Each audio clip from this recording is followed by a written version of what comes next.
Hi, and welcome to the Hadassah Collective podcast. I'm your host, Claire Marinan. The Hadassah Collective is a unique, wellness-centered community created in and inspired by India, the birthplace of holistic health disciplines. The Hadassah Collective podcast brings together a carefully curated selection of my most trusted and inspiring innovators from every area of the health and wellness space.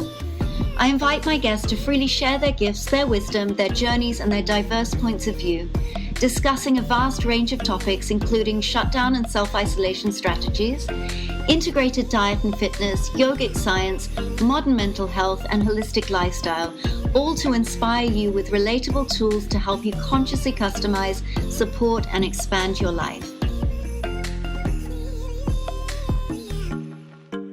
In today's episode, I'm joined by Lamya Arsiwala. She is an emotional empowerment coach and healer, and she is also the co-founder of the Yoga House, an incredibly popular yoga studio in Bandra in Mumbai. And today in the episode, we'll be discussing how her journey has evolved in wellness and holistic health from being an avid yoga practitioner and teacher, and then moving beyond the asanas into a more spiritual space and looking at that mind-body emotion connection.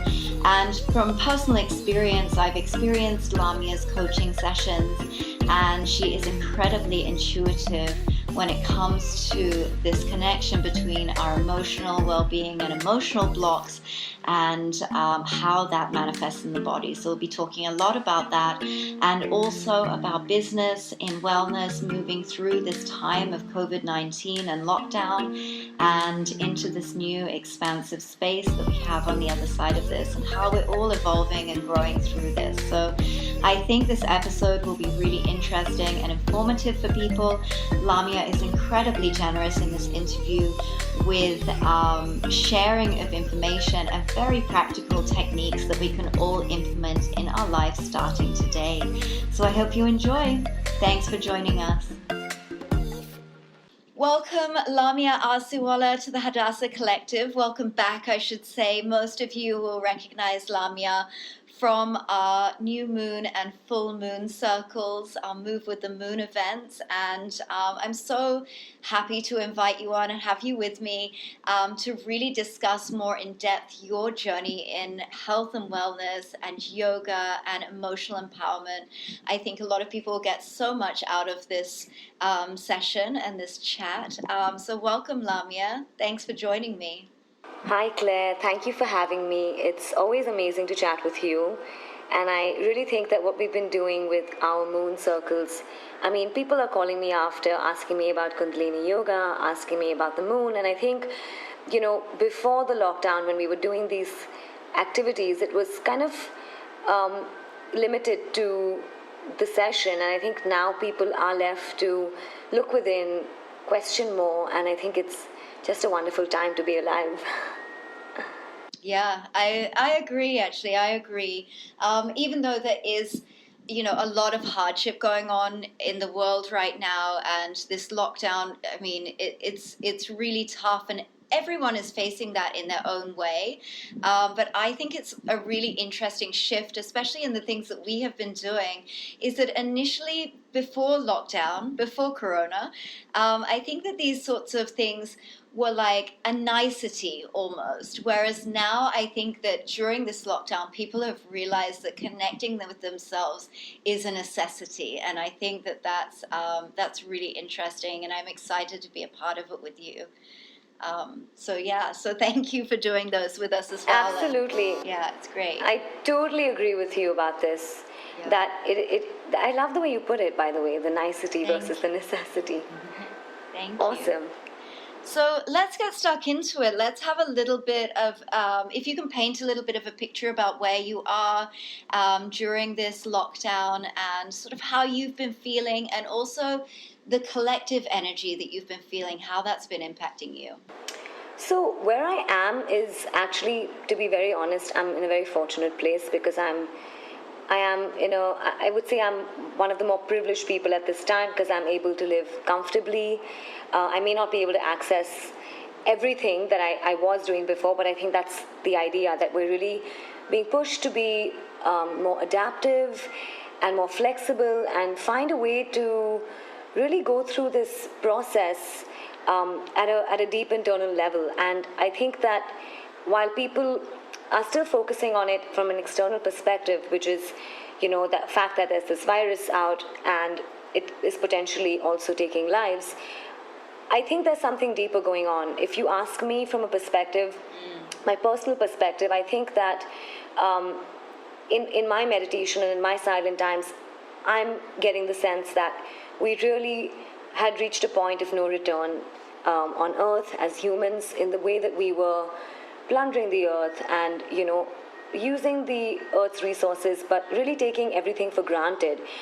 It's almost like saying that if there was a natural calamity, or if there was, a war even, just the people who are in the thick of that were being affected, but the rest of the world was going about their life. I mean, let's look at the Australian fires. It was a very serious event, and the Amazon fires, and people didn't stop beyond, a few Instagram posts or a little talking about it, or, of course, many people did donate, but I think that we were not looking at the impact of our actions individually that make up what's going on collectively on the earth. And I think that right now, when people are seeing beautiful, open, clear skies, blue skies, reading about, certain animals coming into the public sphere, into cities, and dolphins and canals, and, all of that, I think what it's showing us is that there was a huge imbalance. And I like to think of every situation that happens to us on earth as something to grow from, whether it is, a personal trauma, whether it's a collective trauma like this one. And also it's pushing us to stop and assess not just our own actions, but also take stock of our relationships. I think that's a very important theme right now, collectively, for people to take stock of where they stand, where are they hiding, where are they not being honest, where were they going on with doing something that didn't feel true to them just because that was what was expected of them. And I think we're really being given the opportunity to reinvent ourselves. While it may not be as easy, and it's not like, paths open up super quickly, I really think that once you're aligned to your higher mission, things do start to fall into place, lockdown or not. So that's my general assessment of what's going on. But also, I think I did talk about it, generally what's happening collectively, but I think that because I'm very passionate about astrology and I love studying what's happening in the skies, because it almost reflects to us what we experience on Earth, and I really think that all structures that were imbalanced, whether it's the financial system, whether it was the medical system, whether it is the educational system, all of them are being put under a lot of stress right now for things to find a better way. And I really think that, if we, and part of me thinks that, this lockdown is not, we're not going to just snap out of it. I hope we do at some level, but I don't think we will, because if it did go that way, we wouldn't have had the lessons. So I think every individual is going through a certain amount of change, big or small. For some people, it's more, it's larger than life based on their life experiences and their business. And for some people, it's smaller, but it's going to hit you where it hurts. That's the point of this, I think, from a larger perspective. And money and the economy, I do know, and I have read right from the first line in The Secret many, many, many years ago, that 1% of the world's population has 90% or 99% of the world's wealth. And it is the fact that it is unequal. The distribution of wealth is not equal at all. And I think it's going to force us to examine some of these things in our own individual lives. People doing charity, people stepping up, people being kind, people looking out for each other, holding space for friends when they're down. I think we no longer are just suppressing or just drinking away our problems or hiding away from them. We just have to face it. It's to me, it feels like a constant huge full moon. Talking of our moon stuff, we always talk about how the full moon is illuminating the dark aspects of ourselves that need to be reassessed and restructured. And I think this is kind of like a very massive full moon that we are in. The energy feels like that, where it's a lot of purging, a lot of looking, examining your life and looking at what belief systems no longer serve you, what friendships, what connections, what work, what food, what, which people no longer serves you, and then to really build your life with purpose. Yeah. Yeah, I 100% agree with you with that analysis of it feels like one long full moon cycle, because it really has sort of brought the cracks out in our society, especially in the way that we treat each other. I think and it's showing in different ways, just in different spaces that I'm connected, obviously with Australia and with India, and India and the horrific way that the daily wage workers and the migrant workers are surviving at the moment. It's brought out those cracks in that space, and also in Australia there are issues that are coming to the surface, like that have been really under the surface for such a long time, and this has just brought them up to the surface. Like domestic violence is, I think, up 120% or something like that in the first week of the lockdown. Wow. And so it's really showing us areas that it's like, this has all been bubbling under the surface, and we need to look at this. People shouldn't be surviving in this way, and people shouldn't be living this way. And so we're all having to sort of deal with that collectively as well. So I think it's a really interesting time as well. It's terrifying on one hand and exhilarating and exciting on the other hand. And that seems to be the wave of emotions, actually. I think it really is a metamorphosis, right? Of like that whole caterpillar to butterfly analogy that almost every spiritual teacher talks about. But I really think it's that gunk that we've been living with that we are getting a chance to actually be free of. But a lot of times that gunk has validated us, and that's why we've held on to it. So I don't see things as good or bad. I just see it as divine timing. And I really think it's that divine time. But talking of the domestic violence, I mean, in my private sessions, I'm really also seeing that people are now like, okay, enough. I've lived with this for too long. Something has to change. And had we continued on the pace that we were before, we probably wouldn't have had the time, the courage, the space, the mental capacity, or whatever it takes for you to dig deeper. So I'm also seeing it bring a lot of positive change into people's lives. That's so interesting. So what we'll do now is let's explore how you sort of got into this space and onto this path of emotional empowerment and yoga. You're the founder of one of Bombay's first and most popular yoga spaces, and you now have your own emotional empowerment coaching studio, which is just phenomenal. I've also had some healing sessions with you, and I really benefited from them. I really loved them. I thought they were very, very powerful. So we will talk a little bit more about what you're recommending to your clients during this shutdown. But let's start off with how you got started on this path.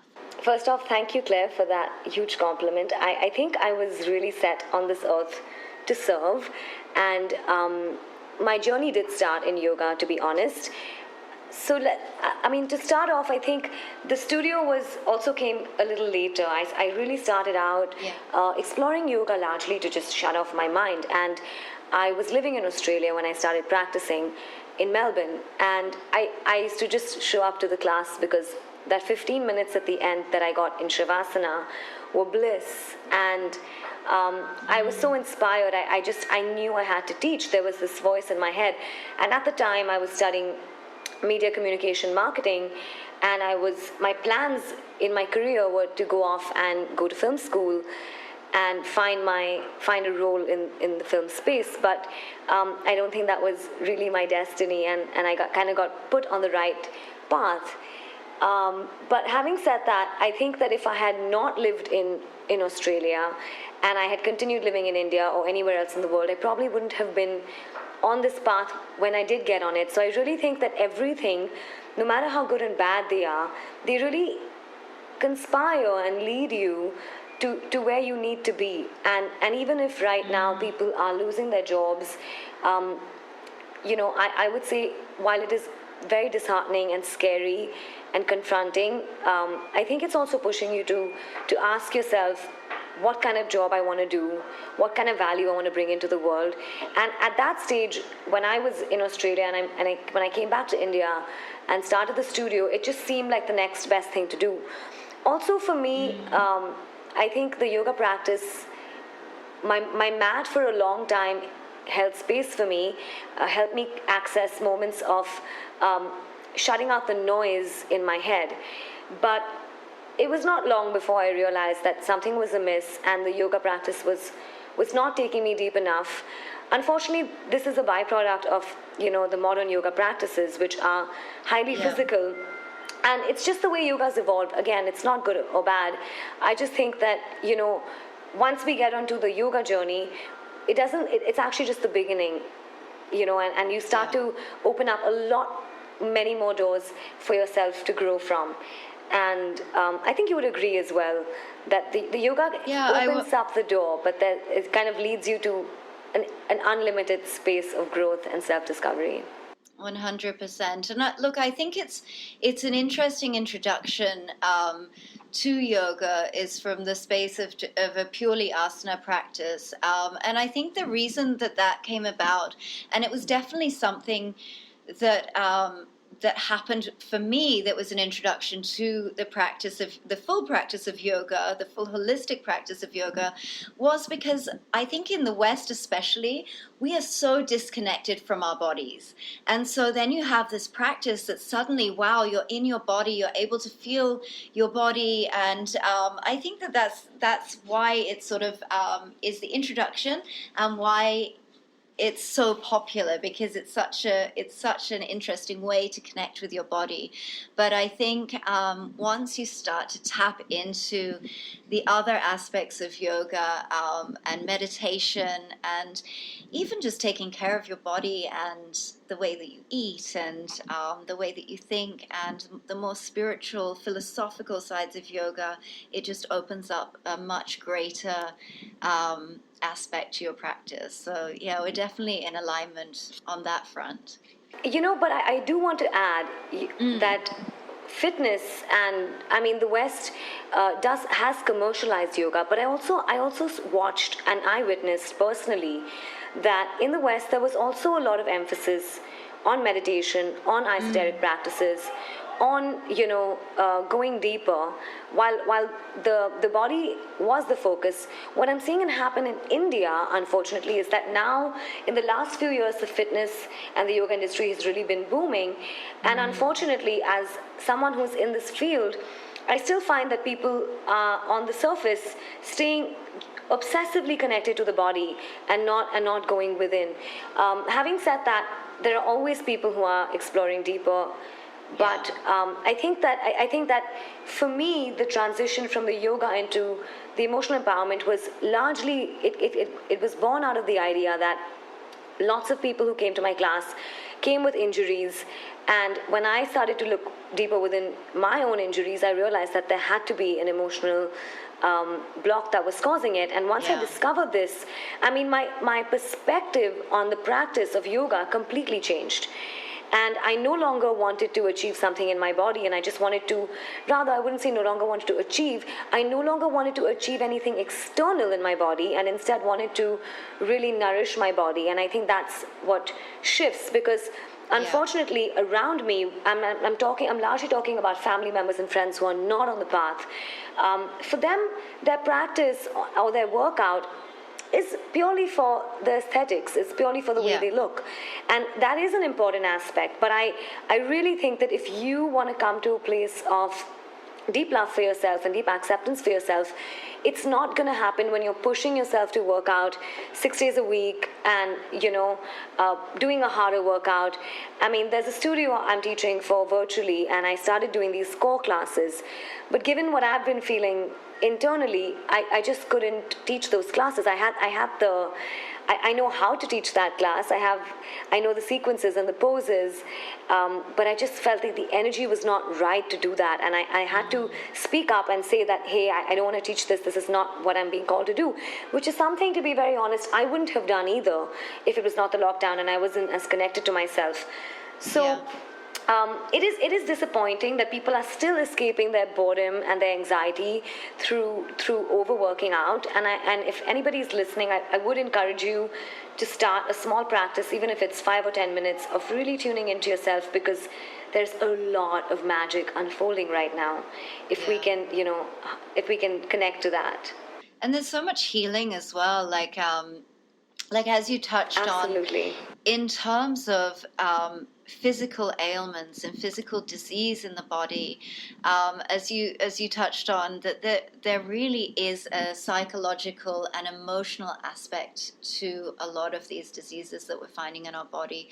The way that we hold stress and the way that we hold painful emotions and difficult emotions in our body is a direct correlation. Science is also proving this now. It's a direct correlation to physical ailments. So let's talk about that, a little bit about that, and maybe even talk about some practices that people can begin to uncover this in themselves. If they do have a consistent injury or pain in their body, how they can sort of just start to figure out if there are some emotional barriers that is causing this to stay with them. So, of course, if you are an active person, or if you're an inactive person, you will find some imbalances in the body from time to time. But when something becomes chronic and it's showing up over and over, it just can't be ignored. And our natural trajectory, I mean, when we do get an injury, is to go see a physio, have a quick release, and then we're off again doing exactly what we were doing. Which, again, I mean, if I think about it right now, we can't access a physio, we can't get a quick release, and we have to sit with it and examine deeper. But just to put perspective, I want to share a little bit about myself. So when I started practicing, I started out in Iyengar yoga, and then I was always gravitating towards Vinyasa and Vinyasa flow yoga because I love to move. And coming from Ayurveda, I have a lot of this air element, which is very shifty and kind of always moving and, kind of needs to be always in a direction, moving. I don't have a natural steadiness to myself. It's something I need to cultivate day on day. And in those days, when I was beaming in my practice, I was able to do a lot with my body. I was actually having eczema and weird things happen in my body, and that kind of pushed me to study Ayurveda, because when I wanted to treat my eczema from the perspective of a skin specialist or a dermatologist, it would just not go. I was using steroids and like steroid-based creams, and I would put it on my eczema, and it would go from there and come in another place in my body, and I was forced to be like, something is wrong. And when I started to study Ayurveda, I realized that the food I was eating, which was at the time largely raw food and high protein food, was just not serving me. And that really brings me to understand the other thing that people are always asking about is, what should you be eating? Do you eat high protein? Do you eat keto? And I really think, again, that's a very personal experience, and you just cannot, one shoe does not fit all. And when you start to understand that we are really made of the 5 elements in different proportions, and whichever proportion is more in your body, you balance with the others. So if I'm made more of air, the food I eat needs to be more earthy and grounding and more soups and stews and pumpkin, which is not what I'm naturally drawn to. And when someone listens to this, that it's so daunting. It's like, oh my God, now I have to change this as well. But I really think that what I want more and more people to do is start to examine what is true for them. What feels nourishing for them, not just to go with what is just given to you as information. And like personally, I think a keto diet is not a sustainable diet, whereas with Ayurveda it is easier to sustain it, because you're probably going to be eating from that perspective at least 60% of the times, which is good enough. And also Ayurveda has simple things you can do to balance your energy. So I think it's a combination of a lot of things, but we have to realize that our body, while we see it to be physical, we see it to be physical because of us looking at it from a physical perspective. But the body really it has its own vibration. It's just that we are looking at it from a three-dimensional lens, and so we look at a table. But if you were to look at it from a higher dimensional lens, you would see a bunch of molecules and cells, and that's why we really need to look beyond the surface, whether it's our movement, whether it's our food, and whether it's our emotions. You really have to dig deep to understand where you want to go and what kind of health you want to have, because I know many healthy people who have a sort of an unhealthy relationship with food, or an unhealthy relationship with working out. And the only way to get them to stop in their tracks is, unfortunately, an injury or a disease. And the word disease, even, it's like dis-ease, it's out of ease. It is the biggest gift that you can receive, because the body has its own intelligence. It's telling you what you shouldn't be doing, and when you get an injury, it's taking your attention to what's not working for you. And I want people to see it that way, not just that I overworked and I overworked out and I didn't rest and I pushed my body and so I have this injury. While that may well be the case, I think there's something deeper. The body is always trying to communicate with us, even through our emotions, when something doesn't feel right. It's the why as well. It's an opportunity to look a little deeper at the why do I push my body so much? Why do I work out so hard? Why do I have such an unhealthy relationship with food? I think it's those rock bottom moments in life that would be a disease, would be an injury, that sort of are there not as something terrible that's happening to you and something scary, although it can be, but it's really there to shift you onto your correct path and to earthquake you into that correct alignment, realign you again, I think. Absolutely.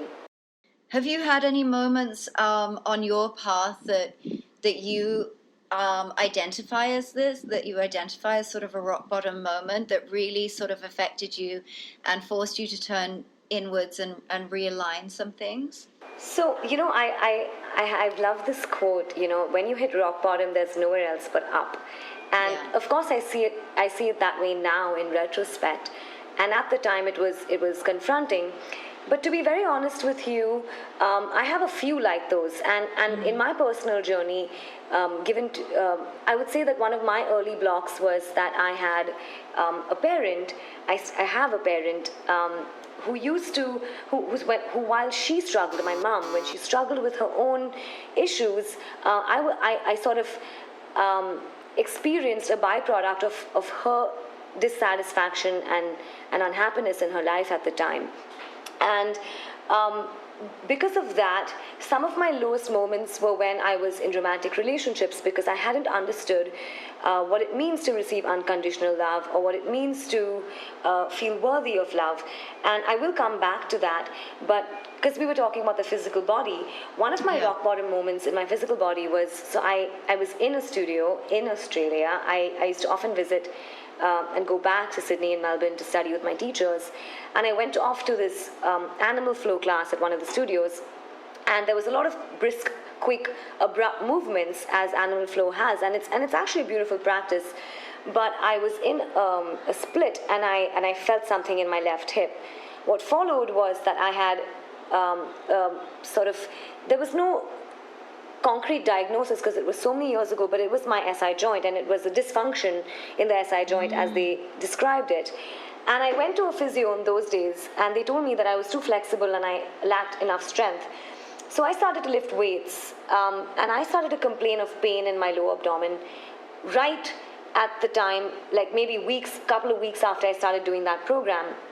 But 8 months later, I stood in the shower and I could see there was a bulge on my body, on my abdomen, and I later discovered it was a hernia, and I had to go through a surgery, which for me was a huge learning process, a huge learning experience, and also a very confronting one, because I realized that I had a very uncomfortable relationship with doctors and the medical world largely, and that was also since I was a kid. So it kind of made me, I was forced to then sit across a therapist and examine my anxiety towards going through with the surgery. And Ayurveda at the time really helped me navigate and recover. But I want to tell you what I realized was that when I resisted having the surgery, apart from for medical reasons, it was also because I was, one, at that stage, obsessed with my physical practice. I carried a belief system that went like, if I don't work out, I will not be this, I will not feel this, and I won't look this.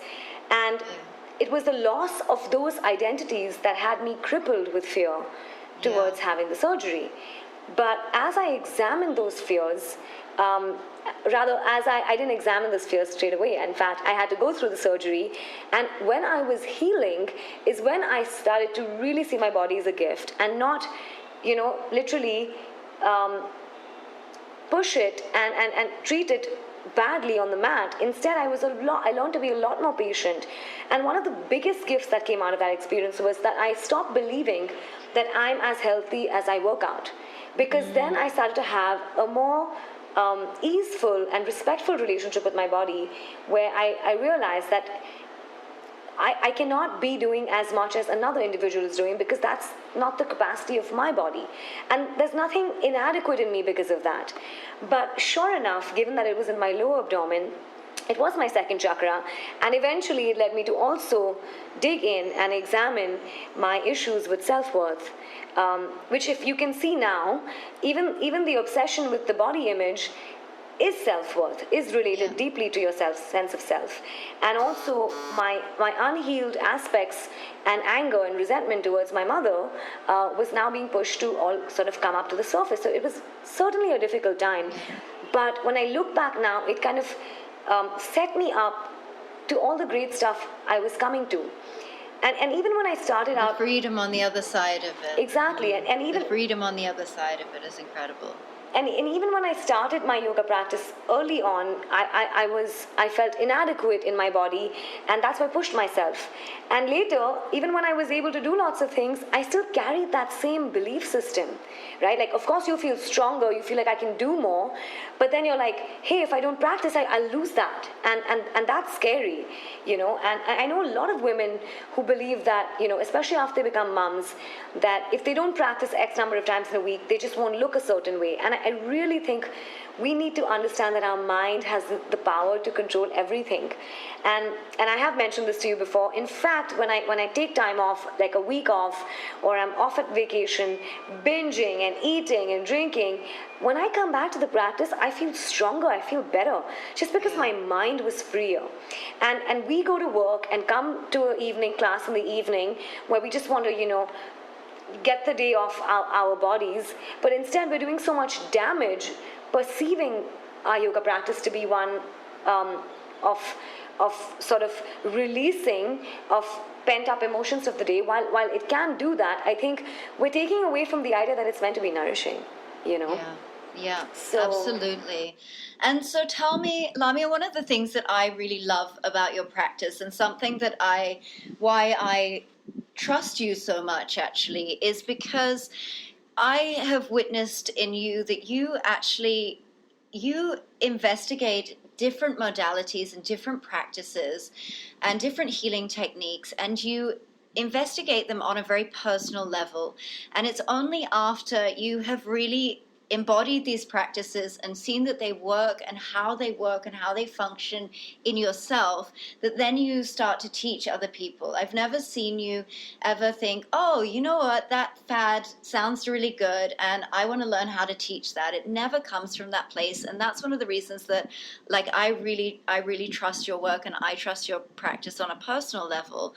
But so describe some of the wellness modalities and the spiritual practices that have really supported your journey, especially the ones in that time when you had the hernia and that you'd sort of discovered that there was a lot of things to do with your self-worth and maybe unresolved issues in the relationship with your mother, how you sort of worked through that and the things that supported you through that.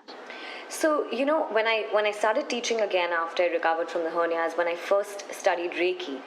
And I only went to Reiki not for myself as a healing technique, but because I realized that now, nursing this hernia, I would not be able to support the body weight of my students often, and I would not be able to give them the deep adjustments that I was used to giving them. And I wanted that every time I do touch them, that I touch them with love. And I mean, Claire, for me, I knew all along that I had a path, I had a mission on earth. But like everybody else who feels this way, there's so much noise and there's so much conditioning of what you need to do, and the fact that you need to make money, and that this is all rah stuff, and I always kept this as my side job. I always said that this is something I'll do when I'm done with all the worldly stuff, when I'm done with all the accomplishments. And I really think that there is something deeper within you that is guiding you, as I said earlier, when you're ready to the greatness that you are meant to accomplish at a soul level in this lifetime. And I think that's why I feel like that hernia was such a gift, because if it had not happened, I would have not gone to Reiki when I did. And even when I went to Reiki, it was largely because I wanted to touch with hands of love. And when I discovered Reiki, it changed my life, because suddenly I was not pushing myself to meditate, because my Reiki practice was allowing me those moments of silence. And today my Reiki practice does not feel like meditation. It feels like this beautiful expanded self state in which things are just flowing. Like I just feel so elevated. And that's why I feel like Reiki may not be a healing technique that's magical for everybody, that I set my hands on you and you're healed. If you trust me, maybe you'll have an incredible experience and your pain is gone in one session. But sometimes that pain is there, that disease is there, as I've said earlier, to take you to look at something deeper. So what will happen is that Reiki then it's like this alchemy where it leads you to the right article, to the right person, to the right experience, and something really happens at a very subtle yet multidimensional level, which is why I love, for example, Reiki. And even in my yoga practice, my teacher, Elena Brower, and one of my other teachers in Sydney, they both were teaching meridians in asana, something I was really drawn to. So all of my practices picked me. All of these, I believe that these practices have their own consciousness, right? And they picked me for certain, because once I did Chinese medicine in yoga, it was not foreign for me to then look at tapping and EFT, where you combine affirmation therapy with the meridian points, because you basically tap along the meridian points. And again, I find that these practices were always created to serve, not just for your self-fulfillment, because I often find that, of course, with my Reiki, I'm able to help myself a lot. But when I tap, I often need to sit with myself, kind of write out points of what I'm feeling, and then use that dialogue when I'm tapping for myself. Because when you tap, you kind of basically, say I tap with you and you've experienced this, it's my conscious mind and your subconscious mind. So there's this beautiful interplay with all of these practices, and that's why I feel like they were never meant for hoarding or for like self-use only. They were always meant to create expansion and help others. And I really see the proof of these practices with people who trust me and my clients day on day. And it really, I feel like you need to come to these practices with a certain amount of surrender, because the magic really happens is when you surrender. And I think this word surrender, this energy of surrender is really, again, another huge theme right now, energetically, because we really can't tell in what direction we're going. As much as I'm talking about purpose and standing in your purpose, I think that it's pushing us to surrender to something greater. And we have talked about this when you started the podcast, and I think my own views on these subjects have changed quite a bit since the lockdown, because I'm starting to see that even when you have an injury, even when you have a disease like that's happening, a flu, just to give you perspective, in the yoga world is considered to be a detox. That's why the flus normally happen in the months of March, April, and then sort of September, October, when the equinox shifts. So a flu is not actually a disease. It is a way for your body to process a certain emotion or a change that you're going through. Like a cold, the congestion is from you releasing an emotional feeling or some grief or some pain that you've held in your lungs. we need to understand that disease is not to be feared. Disease happens when you're living in an imbalanced manner. And that's why these practices, as a life coach, of course I use a lot of tools that are hands-on, and a lot of writing work, and a lot of journaling and release and introspection, and literally making people answer those hard questions. But I think it will be incomplete without the healing. And that's why my emotional empowerment sessions are a combination of both healing and the work, and the actual work that you put in. You need assistance. We were never meant to do this alone. No. And then that brings us to another aspect of your work as well, quite beautifully, with your angel therapy. And you're also a licensed angel therapist. And so you're, again, then bringing in that divine guidance into that work as well. Again, I have to tell you, there was a store. So I lived in Melbourne, in St. Kilda. And St. Kilda was like this sort of half posh, half eclectic, half grungy kind of mixed space. And there were pockets of the suburb that were like nicer, and pockets that were like, there were like crack addicts and stuff. It was marvelous. It was right by the water. It's still like that, I think, also. It has not changed. I lived there in 2009 and 2010, and whenever I go back to the very same restaurants. And I want to tell you that on my street, there was a store called Chakra. There was another store that was a bookstore that had like the biggest self-help section, and there was another restaurant that was a restaurant that said pay from your heart. So you would go there, and based on a set menu of different days of the week, a different meal, you'd pay what you deem valuable for that meal. I was already living in a very different space, where like if you took a ceramic coffee mug, you got 50 cents off your coffee. And I would walk on my street often, because I would go to pick up my groceries and things. And I just found this Archangel Michael pack at the time. And it's still one of my most special packs that I don't actually use for other people too much.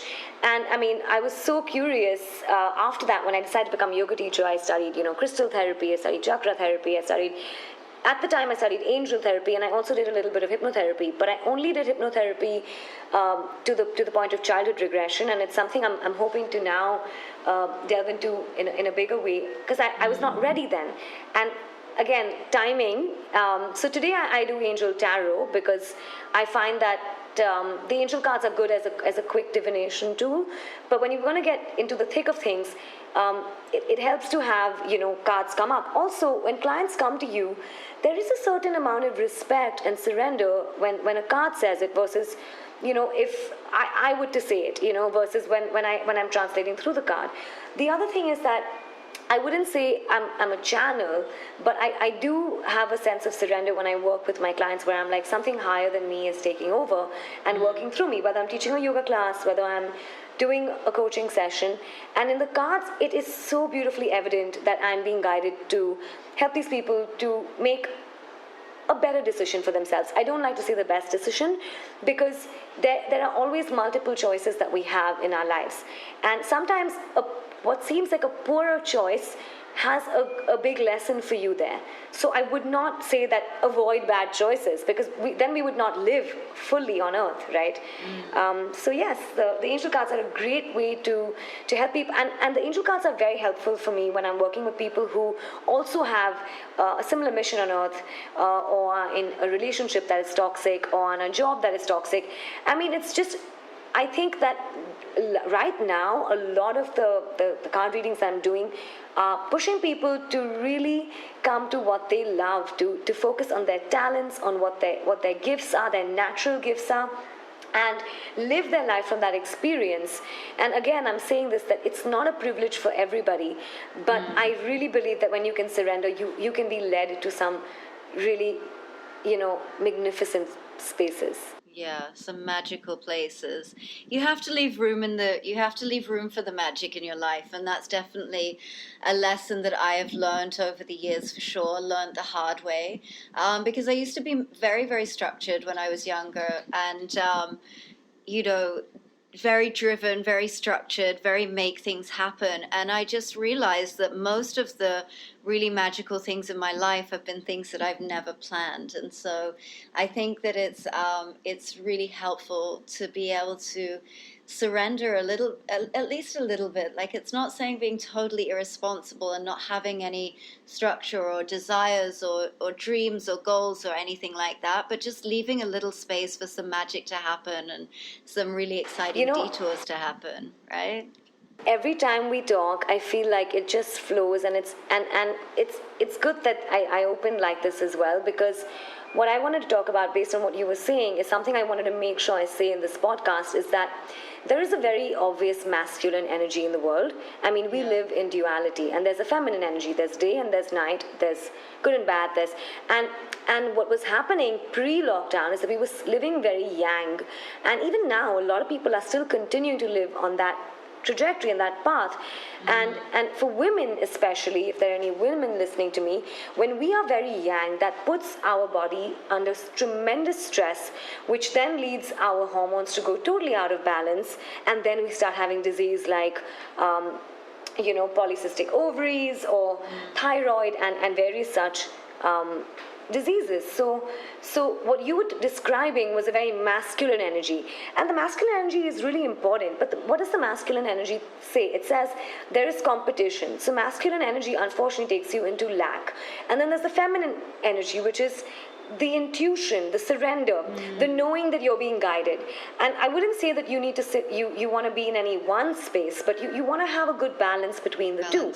Yeah. And being a Libran myself, I mean, I have a habit of really living in the extremes. Like, I'll work really crazy for a few weeks, and then I'll take 3 days off. And maybe that's my way of striking balance. But as I'm getting older, it's becoming more and more obvious that that is not sustainable, even for someone like me who has the wisdom and the ability to recognize this.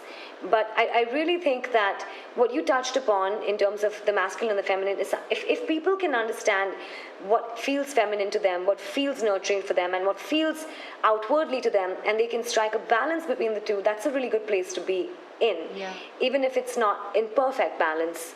No, I think one of the best ways, I heard someone describe it actually, is that the masculine sort of, because we all inhabit both masculine and feminine energy, and absolutely, no matter what gender we identify as, and so the masculine energy is really there to create this container, and then the feminine energy has, when you have that masculine energy as a container, a grounded container, then you have the ability to flow in your feminine energy. And I think that that's a really interesting way to put it, because if you're too in your feminine, then you're on another planet altogether, and there needs to be obviously some structure and some grounding.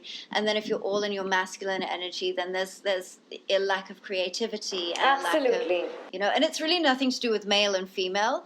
It's more about the masculine and feminine energies there. So, as I see it, the masculine is the doing and the feminine is the being, and we need to have a little bit of the doing and a little bit of the being, coming from when I'm doing, there's no time to be, and then there's no magic, and I'm always in a struggle state. I have to take, pauses to come into being, and then from there I recreate and go back to doing. It's like, you're right, it has to be both. Absolutely. Yeah, that's incredible. And so let's move into people that have inspired you. Are there any people that, or any teachers, any guides, whether celebrities, whether famous yoga people or motivational speakers, or in your personal life, that have really inspired you and that you really look up to? So, of course, I mentioned Elena Brower. She's amazing. She also has been a yoga teacher for, I think, over 15 years in New York City. And my teachings have sort of evolved from her teachings. Her coach is this woman called Lauren Zander, and at one of my retreats we did this. There's a book called Maybe It's You that Lauren Zander has written, and basically it's a book in which you do the work on various aspects of your life, and I use a lot of her principles, having studied with her in my coaching work. So Lauren Sanders, amazing. The Handel Group. There's Elena Brower. I love Marianne Williamson's reading. Dr. Joe Dispenza, Dr. Wayne Dyer. Like, I mean, these were the old school, the early self-help. In the self-help space, they were the early pioneers, I would call them. Brian Weiss, so I have a lot of inspiration that I'm gathering constantly. In more recent times, I would say there's Organic Olivia. I really like her podcast. There is Lacey Phillips, who is To Be Magnetic. There is, but currently my inspiration is coming from a lot of teachers who are talking about the shift on Earth that we're going through from the third dimension to the fifth dimension, and I really want to talk about that a little bit, not too much in detail, but I also want to say that while I draw a lot of that interestingly brings us to our next question, in the sense that there's a real feeling at the moment that everyone is rushing to get back to normal. And I think that it is the perfect time and the opportunity to really ground down and decide what is worth rushing back to.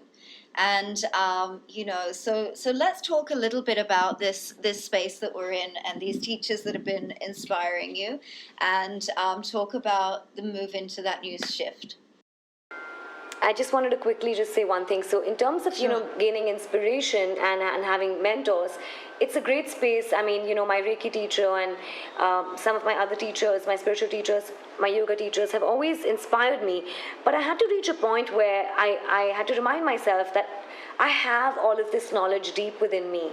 And I want people to connect to their own truth. So while it's great to find inspiration and expand your mind, and that's the early stage where you're expanding and growing and learning more, but eventually I want people to realize that whether it's your practice, whether it's your teacher, none of these things can become crutches where you're just so dependent on it, and that, and that's what inspires a lot of my work as well, that when I do sessions with people, I want to leave them with tools. I'll give them meditation audios that are recorded by me for them, or tapping videos that are recorded by me for them, because I want people to start having a sense of resilience. So when something goes wrong or something is triggering you, you're able to come back to it with much more ease and grace. And I'm borrowing that from you, by the way, the ease and the grace. my intention for 2020. Yeah, you can borrow it. Go for it. Please do. Normally I say ease, but I added the grace because, I mean, we are badass women, we should have some grace as we make our way back, crawling out of our dark to our light. It's such a beautiful process. But I want people to have resilience. We're not going to have perfect lives. So don't go off over shopping for inspiration and for teachers. Time and silence will teach you to be your own teacher, and that's one of the biggest lessons I took in 2020, to be very honest with you. Yeah, 100%. So let's talk about how we're moving through this lockdown. What are the things that are bringing you the most joy? And what are the things that you've realized in your life that you're going to leave behind, and you're going to leave them in pre-lockdown, you're going to leave them pre-corona, and you're not going to be taking them into this new phase? It's hard for me to say that this for sure I won't be doing, but for certain, like I've made my way out of Yoga House because I'm not feeling called to do that work anymore. While I'll continue to be a yoga teacher, I want my teaching to really be sort of a combination of the physical and the emotional, deeper work. But I think what I'm definitely going to have a different tribe. And you know this because you are one from my tribe. But I'm definitely going to have a new tribe when this is over, because I think what I have experienced when I've not had a social commitment to go to, and is really a very empowering feeling of saying no. I think in spite of knowing what doesn't work for me, there were still certain things and people and friendships I kept in my life because I just felt that, they were old friendships and you just have to honor them, and this is what life is. And I think that what I'm learning is to connect to what feels good for me.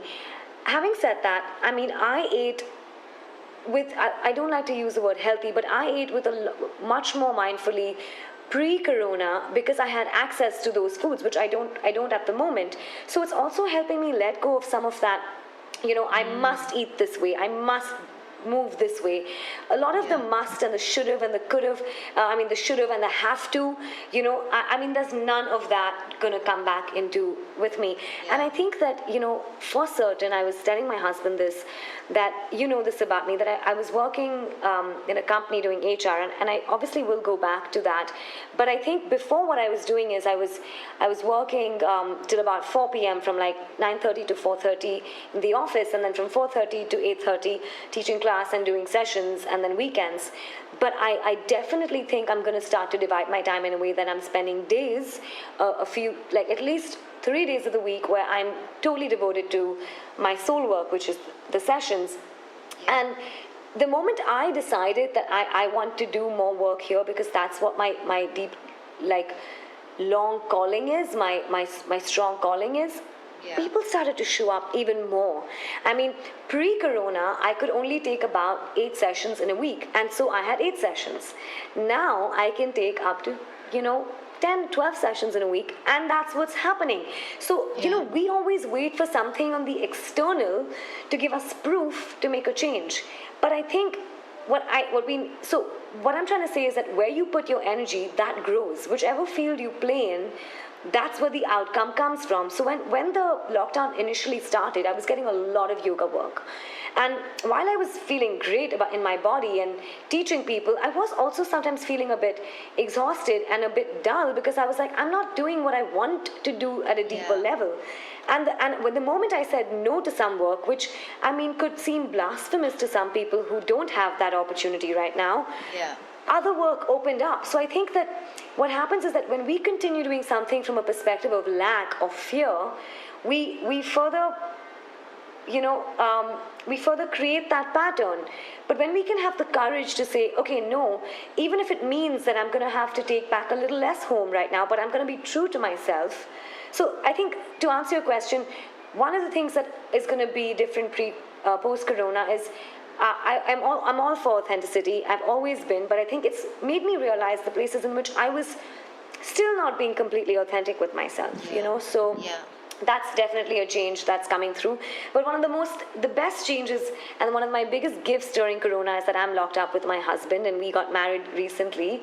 And of course, we didn't get to go on a honeymoon, but we're kind of, getting to spend a lot of time doing the mundane with each other, which is normally lost in the busy pace of life. You don't cook, you don't experiment, you don't have time for a meal to go wrong. And I think that I'm getting to learn a lot with the little mistakes we're making, or the little, that we're learning to do a lot of things. You realize that we humans are really inventive and really adaptive, and we just didn't do it because there was a guy we could call for that, which you can't do anymore. Yeah. I think that's really sweet as well, that you're getting to know your husband in a totally different way than you ever would have if you weren't in lockdown together. And I think that's really beautiful, sometimes possibly challenging, but I think that that's a really incredible blessing to come out of this. And I think for people who are in relationships who are kind of living with each other, I think if you're in a healthy, happy relationship, you probably already are doing this, which is that you're coexisting. So we don't spend all day with each other. We are in separate rooms doing our work, and then we meet, and then you value that time. It's not about being stuck to each other. That's really an unhealthy space to be in. And so if one partner has work and one doesn't, and the other one is needy, it is a difficult time for the one who's feeling a loss of identity on account of less work. And you have to find a way to keep yourself inspired. And I think what I'm getting constantly in all of my readings and all of my meditations is that connect to what makes you feel like you are creating something. And I would say that for me in the lockdown, cooking, because I'm not a good cook. I ran a restaurant, so I know how to cook. I know I know what works with what, but I never felt compelled to do it myself. And these days, at the end of a meal that I cook, just seeing the finished product just gets me so excited because I've created something, and the gratification is so instant compared to like if you're writing a book or which takes much longer. So whether you're dancing, whether you're painting, whether you're cooking, and whatever you're doing, finding something that you can creatively do with your hands is a really gratifying place, and is really the window to enter that sweet place where you start to become aware of what your purpose is what I would say. Amazing. And so that sort of answers my next question, actually, but maybe we can get another practical tip from you. And just one practice that people can implement right now, that they can implement today. So I'm going to borrow one of the principles from the Reiki practice, which is, so in the Reiki practice, we have the attitude of gratitude that we start with. And I just think that there's nothing that can replace that. And every time I get a deposit in my bank account, I'm just like super grateful, especially right now. While I have work, I can see that my husband, whose business is in retail, is having a very different reality, and it's just making me have a lot more gratitude. So attitude of gratitude.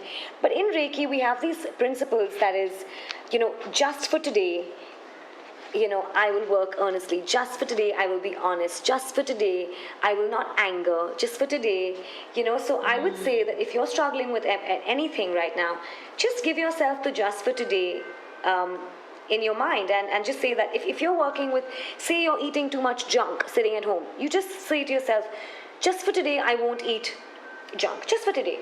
We'll see tomorrow's a new day. And it's a great way to form a habit and break a habit as well, as many people are doing right now, is forming new habits and dropping old habits. So giving yourself the just for today is phenomenal. So even for me, I have to give myself that when I want to do something, I'm going to be like, just for today, I'm going to drop that idea. I'm going to come back to it tomorrow. I'm going to revisit it. Sometimes it never comes back, so. That's a really great practical piece of advice, actually. I think that's really phenomenal. So thank you for sharing that with us. And so welcome, Claire. Thank you. And so how do we see the current events unfolding? We talk a lot about this in our Move with the Moon, where we go into a lot of detail on it. But, without too much crystal ball gazing or future predicting, how do you see this unfolding, and what are some of the practices that you are putting in place to move into that, to prepare yourself for that? Okay, so coming from my sort of spiritual eye, I don't know how else to describe this. I would say that I don't mean to scare people, but we who are on earth right now have a huge responsibility, and our soul pretty much chose to be here at this time of great change. And I wouldn't say the time is now. It's actually been kind of building up for the last maybe 10 years or longer. And in the next 7 to 8 years is really the biggest window for us to move from this lack 3D world in which we are always fighting, competing, rushing, into a more being state where we are living in more harmony, living with more respect towards the earth and each other, and we really are going to be doing a lot of things that we love. And I know it sounds like utopia or like the Garden of Eden, and we may not hit that in 7 years, but the years that follow, we have this divine opening at this time, and teachers have known about this, civilizations have known about this, because it kind of is cyclical. It happens every 20,000 years, and we pretty much choose to be on earth at the time of this sort of transition. And I would say that each and every person has responsibility towards their own spiritual energy, their own energy body, their own emotions, and how they treat themselves first with kindness and the rest of the world, their family, the earth, with kindness. And if we don't all collectively put the efforts in now to do that, we may lose the window. It is a bit scary, and that's why I think for me it became super obvious that I have to now prioritize this work of me as a coach and a healer, because it is really my time to get, and I'm seeing it everywhere. Most of my clients are on a certain journey of their own, in their own awakening process, and I feel like it's like the it's almost like saying that the temperature is optimum, the forces are optimum for you to fly. But if you're going to keep staying in this 3D world of like, I won't have money, I'm going to starve, oh my god, I'm going to lose my job, but you have to come and believe that I will be taken care of. I am a child of the universe. There is something great that's happening here. If I'm losing something, it's because something has to shift in a greater way, and maybe I'm just just another one little speck in the larger scheme of things to allow a bigger change to come through. So I would say that if you were to say what's the tip, I would say clocking in time for silence. And what I'm getting more than ever is that Indian teachers are like, meditate for this much time, meditate for that much time. To me, a lot of the downloads I'm getting are telling me that practices that are simple and potent, you don't have to sit for long amounts of time. If you like to, like me, you may. If you like to, like you do, you may sit for longer. You may, but sitting for 5 minutes in the morning and 5 minutes in the evening, just quieting your mind, just seeing what comes up, staying with your breath, holding gratitude for being alive, reflecting on your blessings with your eyes closed. Something as simple as that is really, again, the way you're going to go into these higher vibration states of consciousness, which eventually, when you're in there, things just work out. I mean, it sounds better than it sounds harder than it is. It's actually really simple. And I mean, you and I will agree that, if we were to understand that there's this 3-dimensional world that we live in, and there's a potential of a 5th-dimensional world that we can go into, on a day-on-day basis, there are moments where you are completely in that 5D. You think of someone and they call you. Like you and I, whenever we do any associated work together, it's just, it flows. Like I may say something and I'm never trying to control and saying, hey Claire, like, we want to do this, because there's no control, there's just flow. And it's just uncanny how every time the things that I have kind of jotted down that I want to make sure I put out in a certain video or a podcast, I mean, you are mirroring that back to me. Yeah, so if you are looking at your life from a place of lack and a place of anger and resentment, more of that is going to be mirrored back to you. But if you can look at your life as abundant, and I mean, let's just look at abundance for a moment. We think abundance is money, but health is abundance. The fact that people who are listening to this are not affected by this virus directly, because you don't have a family member, a friend who's affected by it, that's abundance. The fact that you're getting food that you can eat every day is abundance. The fact that you have electricity and you have air conditioning in your home, that's abundance. People need to understand that what we define to be abundance, if you have a relationship in which you can be real and speak your truth, that's abundance. And I want people to understand that the more you focus on all of these great abundant things, the more of those show up in your life, and then everything will follow suit. If you have friends with whom you can be yourself, if you have, if you are healthy, if you have food that you're getting daily, you have electricity, you have a home, all of this is just great abundance. And the more and more you focus on this and not on when is this lockdown going to end, when are we going to be able to go out again, then we're living in the past, then we're going back to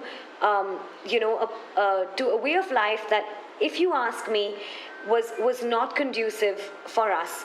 And I truly believe that while this lockdown will ease up and we will probably be able to take flights again, I think it's not going to be immediate, because we are rewriting the way we live on Earth. And I hope that everybody listening to this finds a way to reflect and find, and I really want to go into that beautiful, 5th dimension reality and live there. And I want people to understand that it's a very wholesome space in which you are respected, you have everything you need and more, everything is balanced. And I keep saying it's like, sounds like utopia, but it's a very real, I would say it's a reality that we can all access, but everybody has to do their bit. And it starts with healing yourself. When you heal yourself and you come into a place where you recognize what your what your traumas are, what your childhood issues are. I mean, no one has had a perfect childhood, right? Everybody has. That's why we came to Earth, to learn and grow and expand. And when you forgive those people and let go of that resentment and walk out of that toxic relationship and that toxic job, is when you're really empowering yourself. And the more you do that, and not doubt the process, the more we can all live in this great harmonious place. But you have to take some amount of action, and correct some of the things that you are holding on to the past, and let go of them.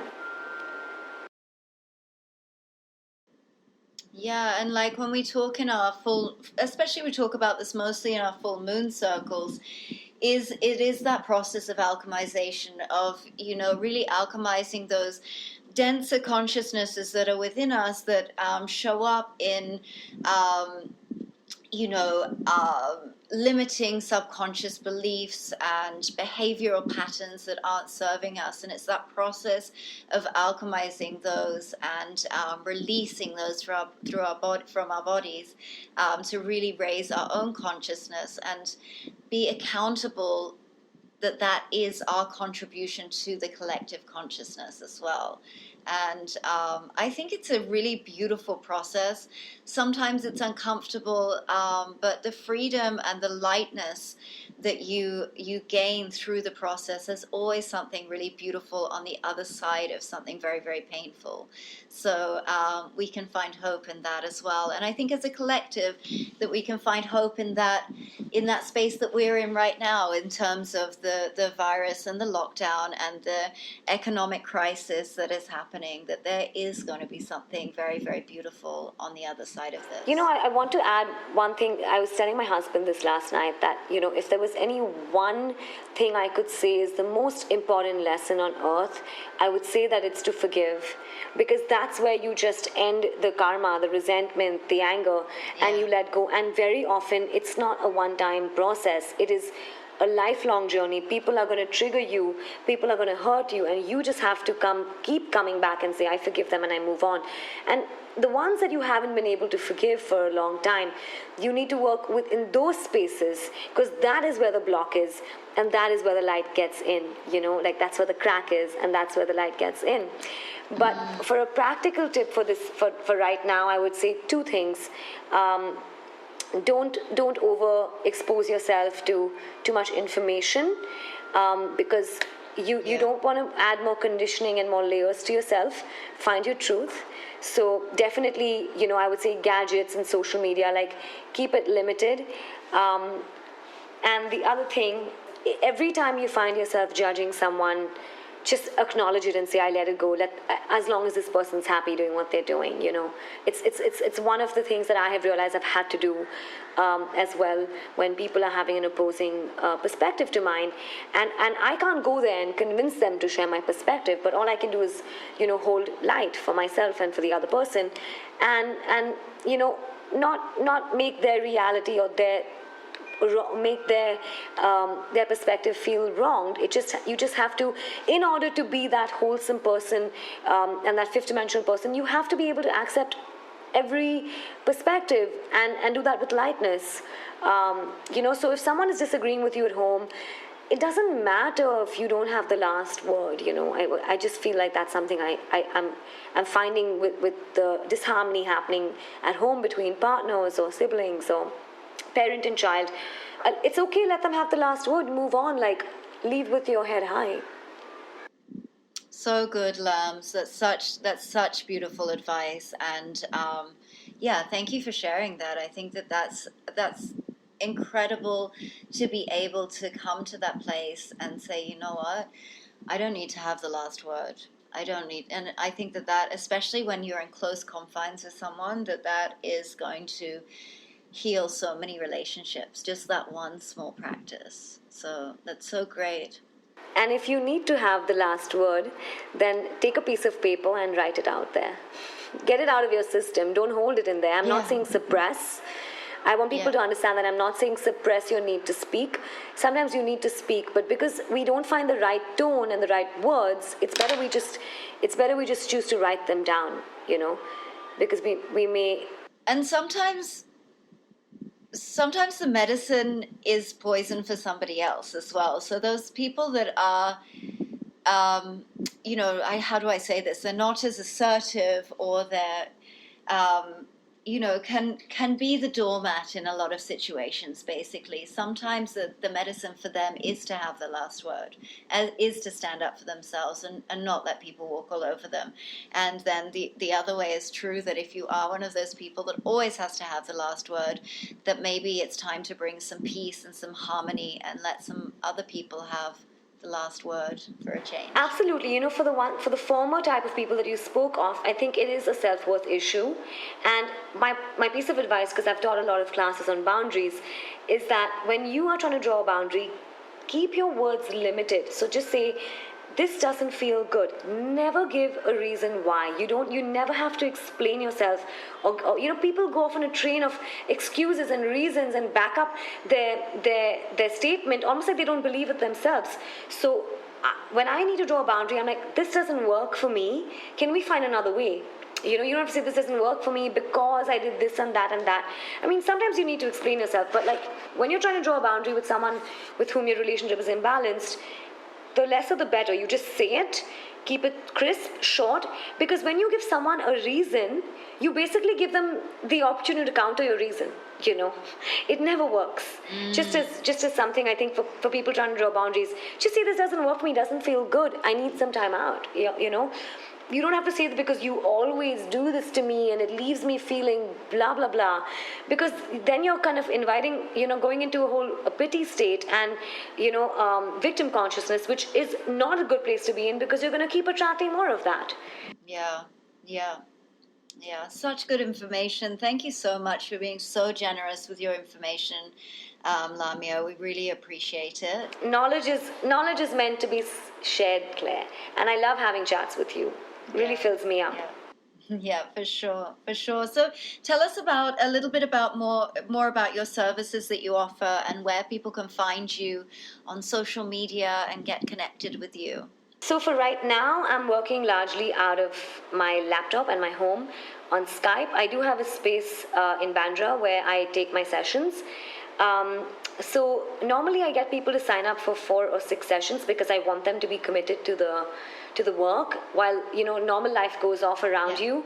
It's important to take that time once a week and just revisit and reaffirm your changes and what you want to bring into your life.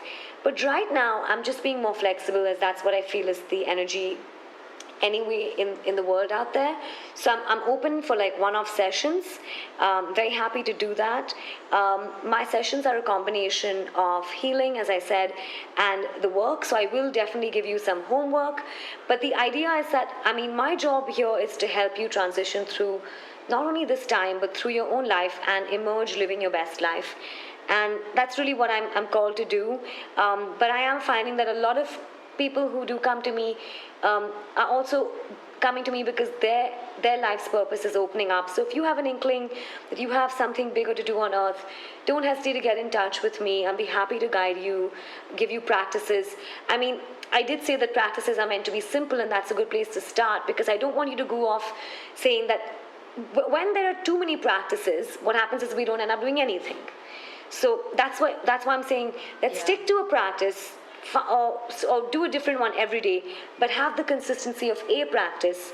And by that I don't mean yoga. It could be meditation, it could be chanting, it could be Reiki, it could be anything that works for you. And when you work with me, we also devise practices, because a lot of my work is about keeping you consistent and keeping you at that sort of zero. I'm not one who chases the highs. I don't believe that we need to be in the plus or the minus. We need to just stay steady and at zero.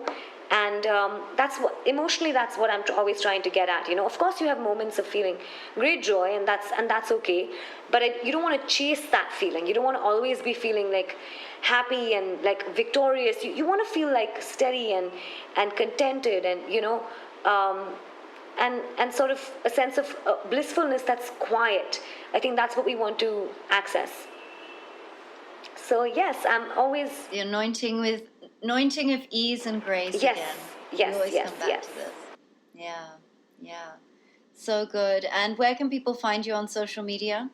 So my Instagram is Pixie Lammy. I am working on my website. I also have a yoga program that's called Fuel and Flow, which is largely asana but infused with a little bit of quiet time, which was designed right for this time. If you're interested in purchasing it, part of it also, part of the fee goes to the Life Foundation, which is doing a lot of work providing food to the daily wage workers and people in villages and remote areas. So you'll be kind of gifting yourself an 11 class package along with also kind of doing something in terms of service. So that right now is not on my website because it's still under construction. But if you write to me on my email, I'll be happy to give you access via the drive. So that's what I'm doing free meditations every Sunday. The time is fluid right now because I'm also teaching in other spaces, teaching lots of meditation, lots of practices to raise your vibration. So please come along, and always happy to have a chat if you need me. Fantastic. And yeah, so guys, make sure that you follow Lamya on Instagram at Pixie Lamy. And you always put it in your story when you're doing these different meditations and things like that. And I think they're always really valuable. They're always really powerful. And as well as your flow class as well. And of course, our moon stuff. So, and of course, you can always catch us bi-monthly at our new moon and full moon Move with the Moon events. Lamya and I always get together and have a chat about what is going on with the planetary weather, and then we also do a Zoom call where you can join us for a Kundalini Kriya and a guided meditation. So we do those bi-monthly. So we love doing those, and we love seeing you guys on there as well. So thank you so much, Claire. It's been so lovely to chat with you. I think it's definitely different from when we started out this chat, but I just feel like I'm in a whole another world right now, and I think you know what I mean. Yeah. And probably a lot of other people know. We really are in a magnificent sort of washing machine, and we'll come out clean the other side, and I know that for sure. Yeah, absolutely. Thank you so much for joining me, Lamya.